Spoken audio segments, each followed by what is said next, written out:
Whatever one believes, his demonstration at the site of the Triangle Fire is certainly enough to confound even the most skeptical. And there is another challenge yet to come. This restaurant in New York's Little Italy was once Umberto's Clam House and the site of the 1972 execution of a mobster named Joey Gallo. Once again, John has no idea where he's been taken and what happened here. As soon as I walked in, I was like, okay, something definitely took place here that took someone's life.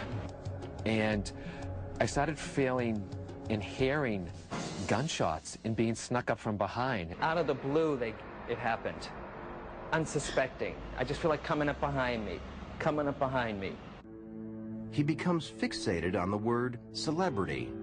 I don't know if it's Hollywood, a big name gang person, but I feel celebrity mixed together with gang like this. I started feeling the nervousness of the victim. It's almost like I became the victim. My name will live on. My name will live on. And there's such money involved here, too. There's such money involved.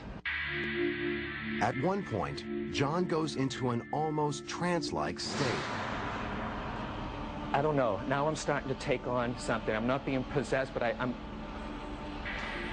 half Italian anyway, so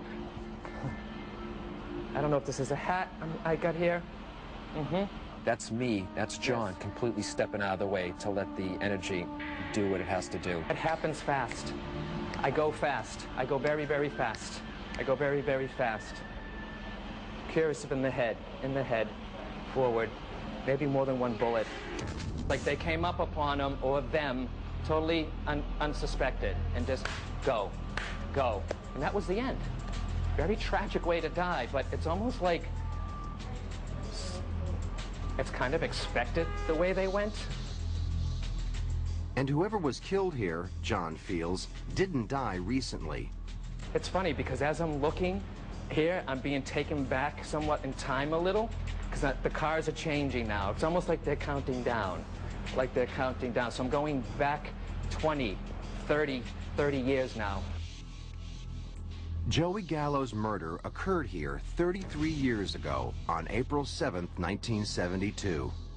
This was the scene of one of the most infamous mafia shootouts in the history of the 20th century in New York.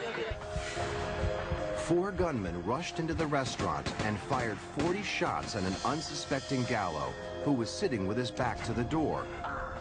Hit 3 times, he staggered outside to the street, where he died. And what about the mixture of celebrity and gangster that John had picked up on?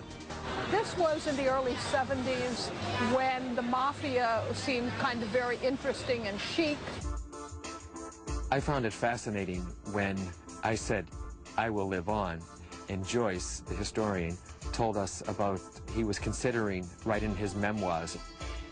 But he was also talking about starting a 6th mobster family with his 85 gangland people. So that was another way he wanted to go into the history books.